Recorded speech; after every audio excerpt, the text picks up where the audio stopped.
Hello, lovely humans. I hope today is treating you well. It's been a while with school and such, but I found the motivation to get back to things, so let's get into it. This is part 4 of the 1,000 book challenge, the 1,000 books you might have actually read challenge.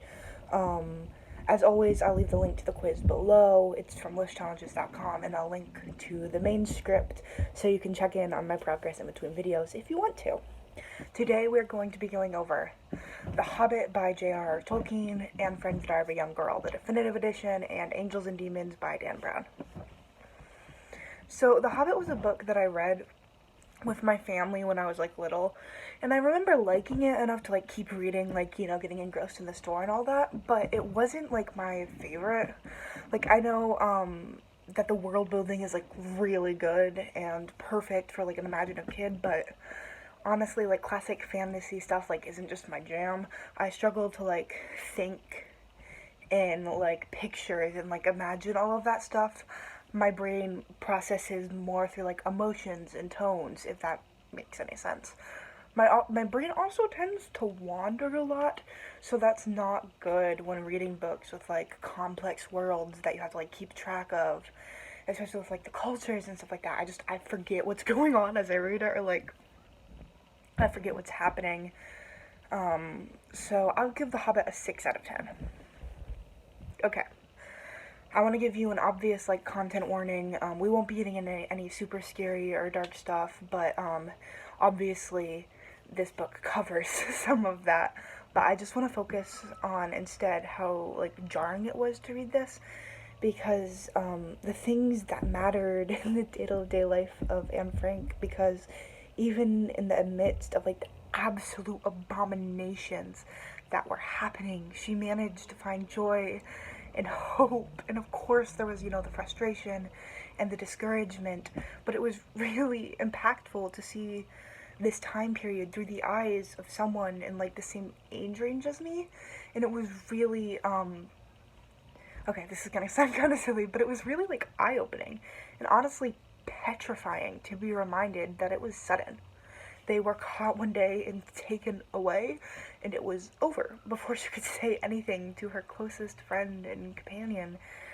And I believe that with some of the recent trends of calling out anti-Semitic things and shining a light on the history of these negative stereotypes that some people, myself included until recently, and I'm sure still with some things that I don't even know, but it makes it all the more powerful, because it's a great reminder that the people that we are oppressing aren't less than us. They are in many ways the same. We cannot continue letting people be treated as if they aren't human. It's not okay. I mean, obviously. So yeah, I give Anne Frank, The Diary of a Young Girl, the definitive edition, a 10 out of 10, and if you haven't read it, I recommend that you do. On a completely different note, we have Angels and Demons by Dan Brown. I like this book.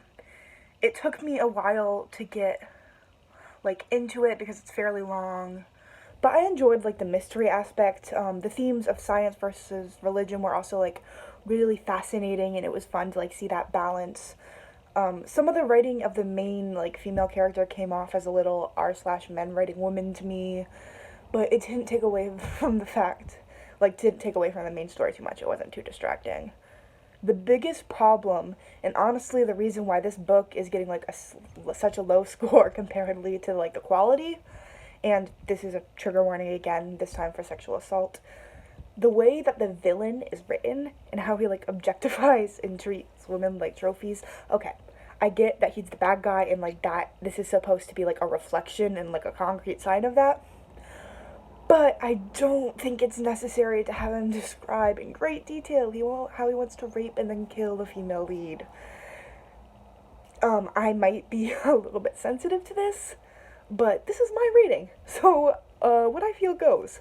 I give Angels and Demons a 3 out of 10, because that just really took away from my enjoyment of the book. That is all we have for you today. I do hope you liked it. If you want to see my progress, you can press the subscribe button below. My goal for 2021 is to get one new book challenge video posted each month, and then have one other video posted each month.